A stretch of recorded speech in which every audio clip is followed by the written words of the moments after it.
Ǹjẹ́ ẹ ti gbọ́ pé ìjà ńlá ni premier film Eniola Ajao dá sílẹ̀ láàrin Portable àti Bobrisky níbi tí Bobrisky ti gbégbá orókè láàrin àwọn obìnrin tó múra jùlọ.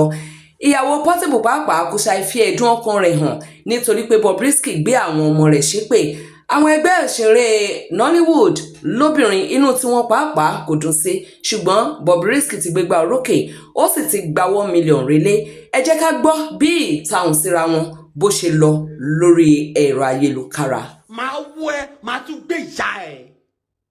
Ó ní kúre. Àwọn ọmọ tó ń bí kiri tó ń bí kiri tó lè tọ́ wọn, ó máa ṣókú mẹ́ lójú ni. Aláyé bàjẹ́, àwọn ọmọ billionaire ń sọ̀rọ̀, àwọn ọmọ gidi sọ̀rọ̀, àwọn ọmọ ghetto, àwọn ọmọ get inside bíi tiẹ̀ náà sọ̀rọ̀, àwọn ọmọ dirty boy bíi ti Ọlọ́run tó kì í fọnu, ó ń sọ̀rọ̀. Ìyá ẹ̀jẹ̀ máa gbé ẹsẹ̀ gbẹ̀yìn ni.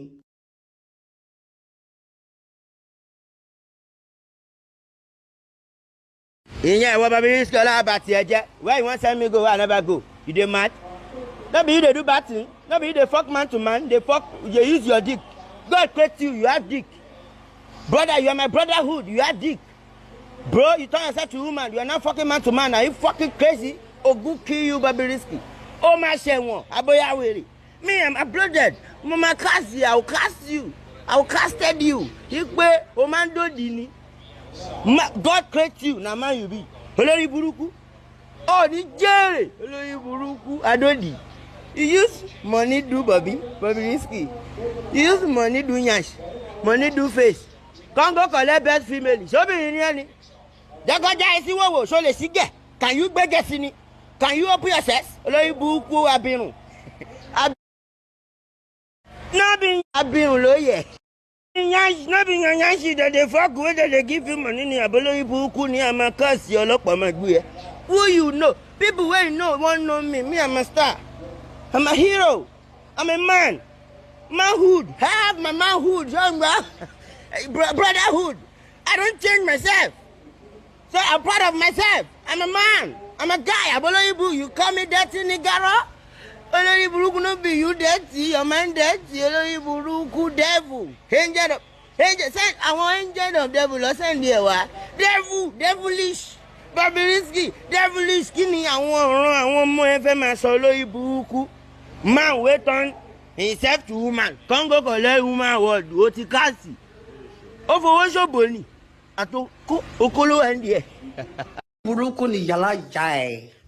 Ìyálà ìyá tó bí ìyá ẹ lórí burúkú ni. Jẹ́ ń sọ bo ejò lórí burúkú ọmọ jẹ́ ń sọ fún ẹ léni.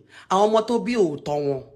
Ṣebí kan ìyàwó lára àwọn ìyàwó ẹ sì jáde tó sọ pé 150 lórí burúkú ọmọ òfò ara ẹ ló sẹ́ndì láti bí oṣù mélòó. Àná ayé ẹ ti bàjẹ́.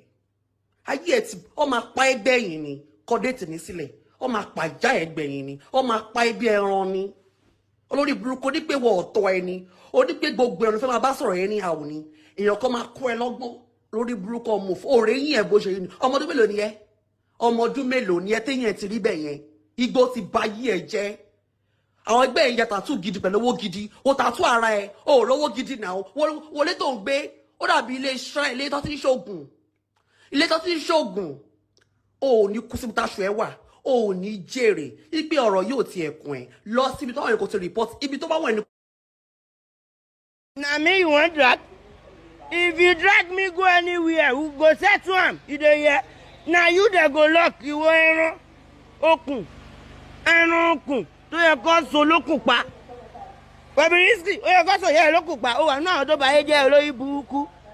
Can you gbẹ́gẹ̀ sí ni? Who born you? What's your surname? Give us your date of birth. Mo see whether na man abi na woman you be o go kill you. One go say you go call. You go call me when they go like Ulaku. Aboloyi buruku ni people where you know they fall for me. I want to people where you want to know. I'm a star. Star don't beg to shout. Aboloyi buruku, did I message you? You message me. You go post. Aboloyi buruku, you go collect woman award. Now you make me fire you. One spoil like.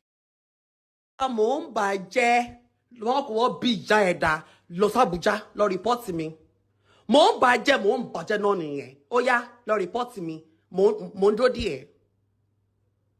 O kàn rojọ́ o kàn send voice note ni èmi á block ìjà ẹ̀ dànù sìn ṣé mo follow ìjà ẹ̀ ni wọ́n ló follow mi náà mo mọ ìjà ẹ̀ rí náà wọ́n ló follow mi náà ò ní jèrè lọ rìpọ́ọ̀tì ó dáa mò ń bàlù jẹ́ àbí mò ń bàtà jẹ́ mò ń bòde jẹ́ lọ rìpọ́ọ̀tì tó bá rìpọ́ọ̀tì ò ní kúre ó máa gbé ẹ̀kú ẹ̀ wá sílé wá sí ẹ̀ ni olórí burúkú máa ń ṣàǹfààní ìwọ lọ́rọ̀ lẹ́nu ni ìwọ lọ́rọ̀ mi lẹ́nu náà ìwà ṣe èrè. ìyálà ìyá ẹ̀ Bobrisky jẹ́ ń gbé ẹ débẹ̀. Are you married? Who marry you? Who born you? Post your surname. Post your mother, post your father. Post your relative. Ogu kill you. Are they proud of you? I'm proud of myself. My family are proud of you. Ogu kill you, Bobrisky. I'm proud of my family. Oh my God, my investment money, my investors here. I'm not a Mugu. Ogu ve paisa. God don't bless Mugu forever. But Mugu, I love but again. Come, I come from the trenches. I'm a king. I have money. I dey among the richest. Aboloyi buku ni who are you? Talomo. Agbena ma je ya lo ko ma no ye pa ma ta ya si wo agbeni ki ko wa.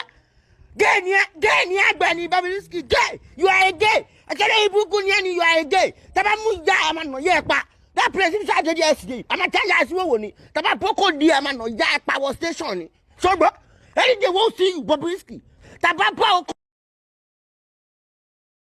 Ipe ò ní gba èsì voice note yẹ àbólórí burúkú ni ẹ bọ́lọ́ ti bí ẹ bọ́lọ́ ti tó ẹ ìyá wo ló tó ẹ ìyá wo ló bí tó tọ́mọ òfò tó tọ́mọ òṣì tó tọ́mọ játijàti tó tọ́mọ abirùn ibo ni olóòṣì èrè lọ́mọ ni èmi gan ò gbádùn mo ṣì lọ́ bí mi sí ibo lọ́ bí ìyá ẹ sí àbólórí burúkú yẹn tó dáhà package lórí Instagram tó dáhà package ò ní kú re ó ní kú síbi táṣẹ wà àwọn ọmọ ẹ máa kú lójú ẹ ni ó máa fi ọwọ́ ẹ gbé ọgbà ọmọ ẹ sìn ni ipò tí ó ṣe wàá tọ́ mi wá bá mi yẹn ikú ló máa gbẹ̀yìn láyé ẹ ọmọ òfò eléyìí rúnrún. ìyálà ìyá ẹ who follow you I mistakenly follow you ni mo rò pé bò ní ẹni èmi jà rò pé bóyá bò ní lágbègbè mi ò mọ̀ pé òun náà gbé Bobrisky àti ìṣẹ́ni ìbí obo mo rí ẹ tó wọ pátá lásán tó wọ òbò lèmi pè yẹ àbólóyè ibùkún ni ẹ lọ sí Abuja.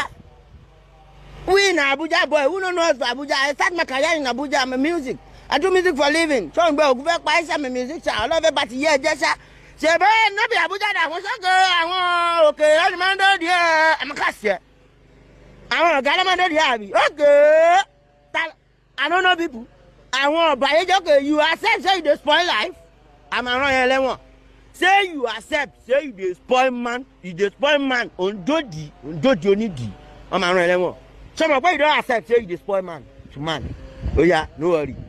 Abuja don't know more. You know people for foreign, they know you for London, America. Olórí burúkú ó ṣe unfollow mi. Ó ṣe unfollow ọ̀rọ̀ dùn. Olórí burúkú játijàti. Mi ò follow ẹ because mi ò lè follow ẹranko. Ẹranko ni ẹ náà, ó ní dọ̀tí ni ẹ. Ó dó lówó lọ́wọ́. Mọ́tò wo ló ń wà? Ṣó owó ra G-Wagon 250 million.